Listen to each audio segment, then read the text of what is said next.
সুপ্রিয় দশম শ্রেণীর শিক্ষার্থীরা, তোমরা যারা 2026 সালে এসএসসি পরীক্ষা অংশগ্রহণ করবে শিক্ষার্থীরা, তোমাদের জন্য শিক্ষা মন্ত্রণালয় থেকে একটি শর্ট সিলেবাস দেওয়া হয়েছে।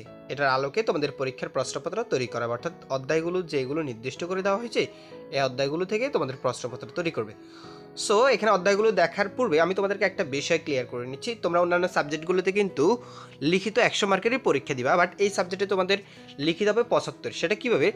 তোমাকে সৃজনশীল 5টা না, তোমাকে সৃজনশীল 4টা অ্যান্সার করতে হবে, 40, কিন্তু থাকবে 8টা।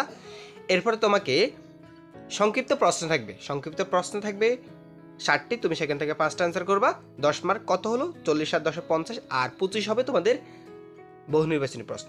টোটাল 75 হবে লিখিত পরীক্ষা। আর ব্যবহারিক অংশের জন্য, অর্থাৎ খাতা তৈরি বিভিন্ন কাজ রয়েছে, এগুলোর জন্য হচ্ছে 25, সেটা হচ্ছে ব্যবহারিক অংশ, সেটা এমনিতে পারবা তোমরা।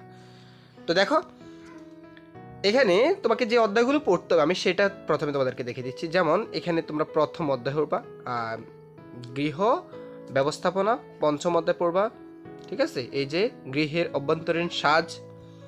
এরপরে রয়েছে ষষ্ঠ অধ্যায় শিশু বর্ধন ও বিকাশ।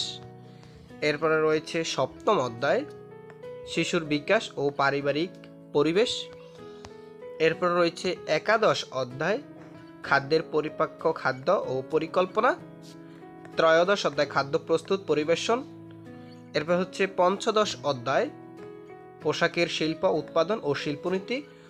ষোড়শ অধ্যায় অর্থাৎ 16তম অধ্যায় বস্ত্র ছাপা ও সংরক্ষণ ও রংকরণ। সপ্তদশ অধ্যায় ড্রয়িং। ঠিক আছে, এই অধ্যায়গুলো পড়বে, এগুলো থেকে মূলত প্রশ্নপত্র তৈরি করবে। ঠিক আছে, এটার বাইরে কোনো কিছু পড়ার দরকার নেই। আর ব্যবহারিক অংশের জন্য কিছু নির্দেশনা দেওয়া আছে, এগুলো একটু পড়ে নিবা। ঠিক আছে, তো এই ছিল তোমাদের অন্যান্য সাবজেক্টের শর্ট সিলেবাসের লিঙ্ক প্রথম কমেন্টে দেওয়া থাকবে, সেখান থেকে তোমরা দেখে নিও। ধন্যবাদ সবাইকে।